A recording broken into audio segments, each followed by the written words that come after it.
सवाल क्या पैदा होता है, अभी एक दो को संभालना तुम्हारे लिए बड़ा मुश्किल काम होता है, तू 72 को जाके कैसे संभालेगा भाई, और तू क्या कर रहेगा 72 को लेके, आखिरकार तो वासना की पूर्ति तो करेगा ना, और क्या कर लेगा। तो होता क्या मालूम है, आदमी स्वर्ग को मैं ऐसे मानता हूँ कि ये अधूरी वासनाओं का एक रिफ्लेक्शन है बस सिर्फ।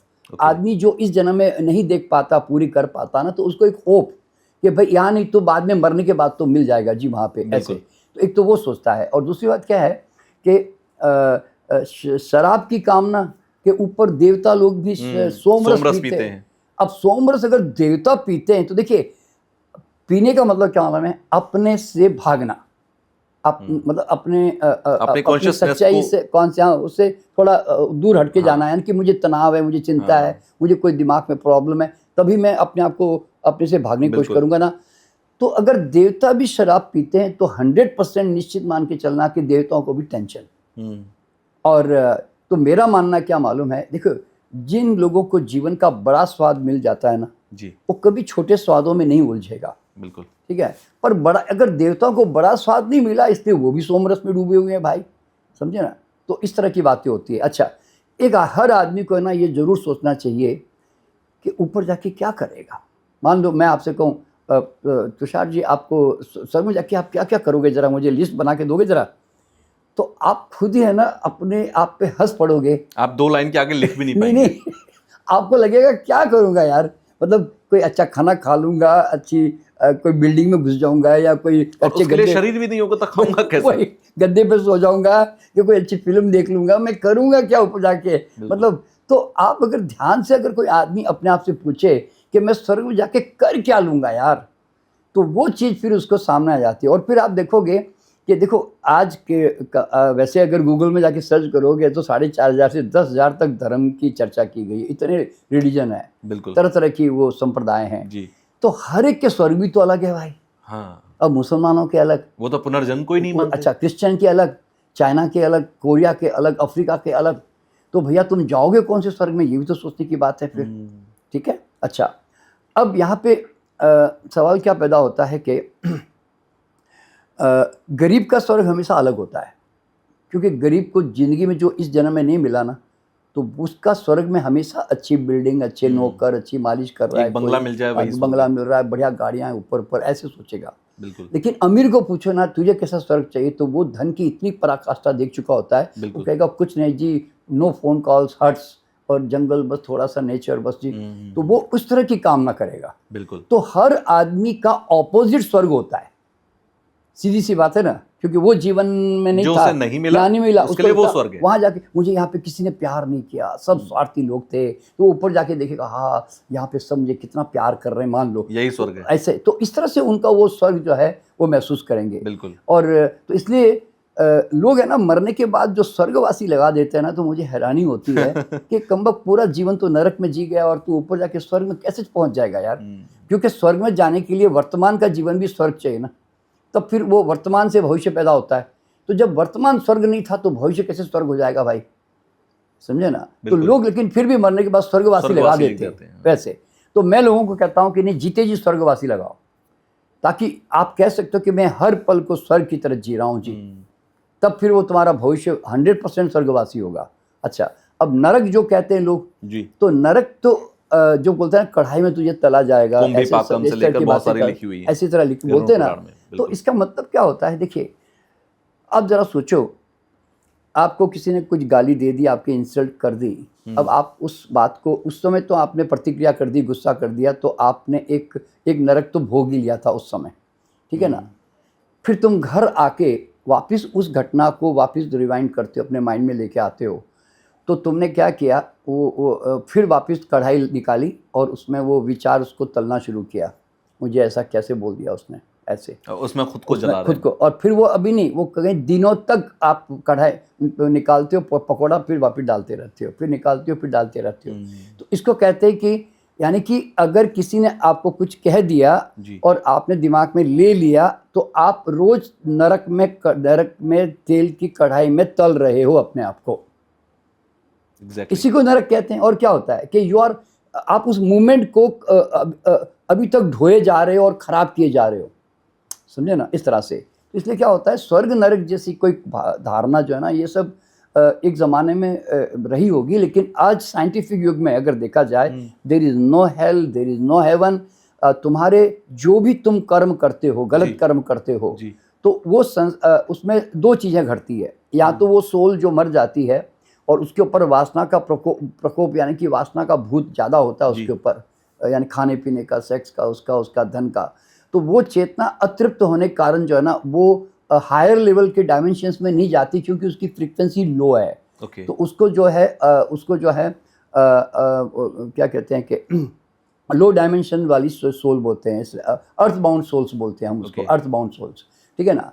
और जो लोग थोड़ा हायर लेवल पे सोचती हैं कि सेवा भाव, ये सब दान प्रेम करती है, तो वो थोड़ी हायर लेवल पे चली जाती है, क्योंकि उनकी फ्रीक्वेंसी चेंज हो गई, यूँ समझ लें। अच्छा, फिर दूसरी बात क्या होती है, जो लोअर लेवल की फ्रीक्वेंसी होती है ना, ये फ्रीक्वेंसी वाले लोग जो होती हैं, वो जैसे पैदा होते हैं ना, वो वापस दोबारा सेक्स के पीछे, धन के पीछे, खाने के पीछे, वो पैदा होती है उसकी तरफ भागेंगे ही।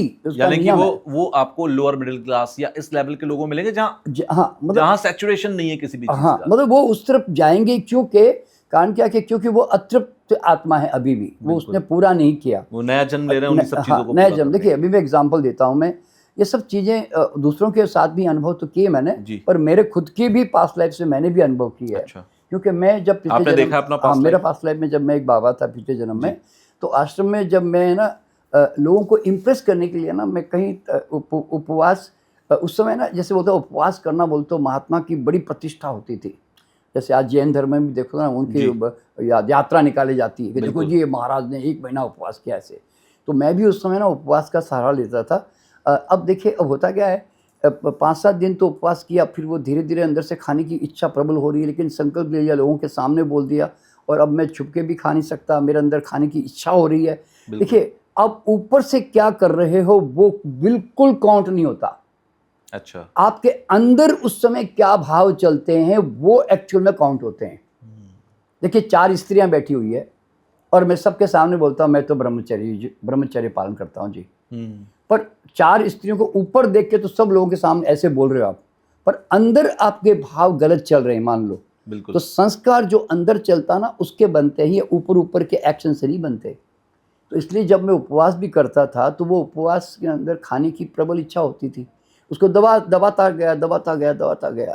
तो उसके कारण क्या हुआ कि जब मैं ये जन्म में आया, तो बचपन से जैसे बोलता ना, पागलों की तरह मैं खाने के ऊपर टूट पड़ता था, इतना दीवाना था, मतलब ऐसे चटोरा था एक प्रकार से, भयंकर। तो ये 25 साल तक समझो ये अवस्था, जब तक बड़ी बीमारी नहीं आ गई मुझे, तब तक मुझे ये भुगतना पड़ा। और अब जरा सोचो, जहाँ मैं इतना चटोरा होके 25 साल तक खाया, उसका ठीक ऑपोजिट आज 50 साल से जी, अब मैं फलाहारी आदमी हूँ, मैं फलों पे रहता हूँ बस ज़्यादा, मैक्सिमम।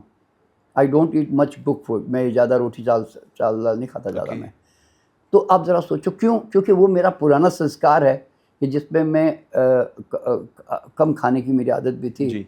तो होता क्या है मालूम है कि आज हम जिस आदमी को देखते हैं ना कि ये सेक्स के पीछे भाग रहा है, ये आदमी धन के पीछे भाग रहा है, ये आदमी खाने के पीछे भाग रहा है ना, ये तो नाम के पीछे भाग रहा है, हमें लगता है कि वो गलत है। नहीं, हर आदमी संसार में अच्छा भी है तो बड़ा नियम से अच्छा है, और गलत है तो बड़ा नियम से गलत है, क्योंकि वो मजबूर है अपने पास्ट लाइफ के कर्मों की वजह से। हाँ, क्योंकि उसको खुद को नहीं मालूम कि why he is running after money और सेक्स और फूड, उसको खुद को नहीं मालूम।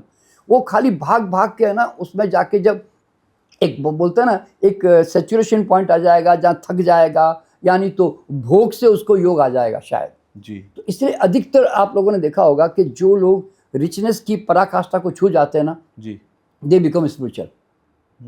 इसलिए तो वो भोग से योग की बात कही गई। हाँ, भोग से योग, कि भोग के बिना योग नहीं। हाँ, क्योंकि आप अभी देखिए क्या होता है, आप अगर किसी को सुनकर या आप अभी तक उस समुद्र में उतरे बिना आप जब खाली क्या बोलते हैं कि ऐसे ही मान लेते हो अपने दिमाग में, तो फिर आप है ना उससे मुक्त नहीं हो पाते हो। आपके अभी जैसे कोई कहे ज़्यादा इन चीज़ों में नहीं उलझना चाहिए, ज़्यादा धन के पीछे नहीं भागना चाहिए मान लो, पर आप नहीं भी भागोगे ऐसे सोच के चलो यार सब संत महात्मा कहते हैं मत भागो, लेकिन अंदर जो है ना आपके अंदर वो तड़प बार बार आती रहती है कि यार पैसे तो चाहिए ना यार, पैसे चाहिए ना यार, मान लो।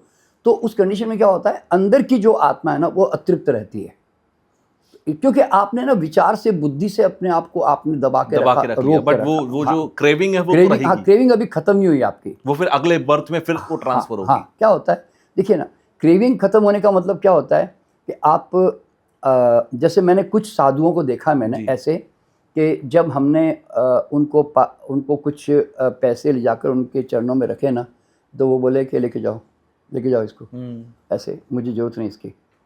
तो इसका मतलब है कि he is not interested in money.